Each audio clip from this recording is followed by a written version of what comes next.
গোলাঘাটৰ পুলিবৰত শোকাবহ পথ দুৰ্ঘটনা সংঘটিত হৈছে। দুৰ্ঘটনাত থিতাতে নিহত হৈছে দম্পতি।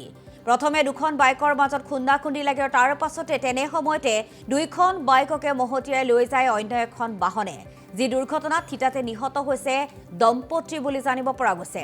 নিহত দম্পতি হৈছে প্ৰীতম ৰাজপুত আৰু দীপা ৰাজপুত। এই দুয়োগৰাকীয়ে চিকিৎসালয়লৈ গৈ আছিল আৰু ৰোগীক আহাৰ দিবৰ বাবে গৈছিল দম্পতিটো। ভুলুকি টিঙৰ পৰা গোলাঘাটলৈ গৈ আছিল দুয়োগৰাকী।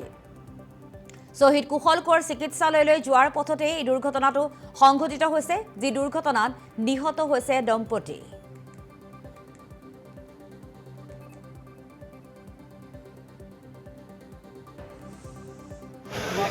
অসুখ হৈ আছিলে, হস্পিটেলত আছিলে। তেখেতক ভাত দিব আহিছিলে ল'ৰা আৰু মোৰ ডাঙৰ ল'ৰা আৰু বোৱাৰী। এই তেনেকুৱাতে পদুমণিত এক্সিডেণ্ট হ'ল বুলি গম পাইছোঁ পুলিবৰত। এই আহি পাইছোঁ। প্ৰীতম ৰাজপুত। বয়স তেওঁ 30 বছৰ। আৰু আপোনাৰ যোনটো বোৱাৰীৰ বয়স বোৱাৰীৰ বয়স 25 বছৰ। কি নাম? ভুলুকি টিং। হয়। কিমান হ'ব আপোনাৰ বোৱাৰীৰ বয়স? তেওঁলোক 8:30 আহিছে। কিমান হ'ব বয়সটো কিমান হ'ব? বোৱাৰীৰ বয়স 25 বছৰ। কিহত আহিছিলে? বাইকত আহিছিলে। বাইকতে আহি আছিলে। হয়। তাৰপৰা কোনখিনিতে মাৰিছে বুলি গম পাইছে? কিবা মাৰিছে বুলি গম পাইছে? এক্সিডেণ্ট পুলিবৰত বুলি গম পাইছোঁ। মই আহিছোঁ হস্পিটেলতহে পাইছোঁহি। মানে মাকক খানা দিবলৈ আহিছে? হয়। মাকে কিয় ভৰ্তি আছে? হয়, চিভিলত ভৰ্তি আছে। চিভিলত। আপোনাৰ কি হয়? মোৰ ডাঙৰ ল'ৰা হয়। প্ৰীতম ৰাজপুত। কিহত আহিছিলে? বাইকত। কিহে মাৰিছে গম পায় নেকি? গম নাপাওঁ। বাইকে এক্সিডেণ্ট হৈছে বুলি গম পাইছোঁ। তাৰপৰা ট্ৰাকত সোমাই গ'ল বুলি। শুনি পেলাই দৌৰি আহিছোঁ। মানে আন্ধাৰ মুন্ধাৰ লাইট লৈ আহিছোঁ। তাৰপৰা মানুহ ওচৰত কোনো নাই। কৈছোঁ পিছত দাম পাৰখনে দেখিলোঁ মই। দামপাৰখন বহুত স্পীডত আহিছে।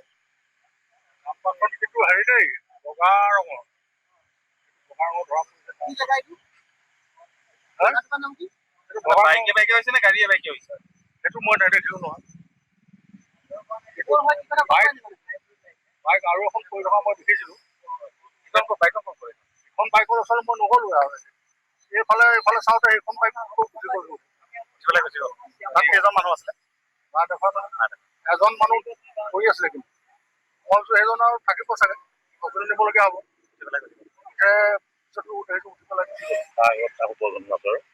পিছত আমি ইনফৰমেশ্যন পাইছোঁ। বগা গাঁৱৰ পৰা ইনফৰমেশ্যন দিছে আমাক এটা দুৰ্ঘটনা হৈছে বুলি। আমি আহি পালোঁ।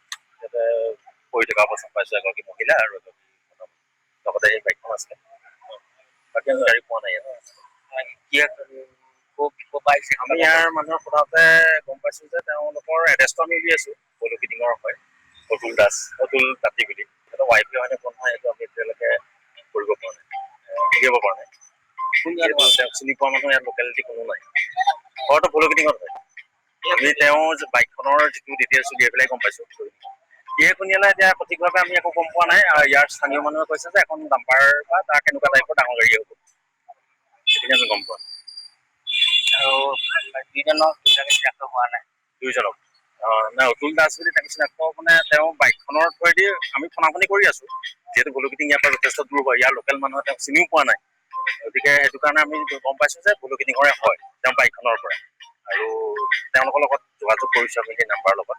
যিহেতু তেওঁলোকৰ এটা টিফিন আছিলে, চিভিললৈ আহিছে, সেইটো তদন্তত গম পোৱা যাব কেনেকে কি হৈছিলে। তেওঁলোকৰ পৰিয়ালৰ মানুহৰ লগত সোধা পোছা কৰাতহে আমি গম পাম যে তেওঁলোক বিভিন্ন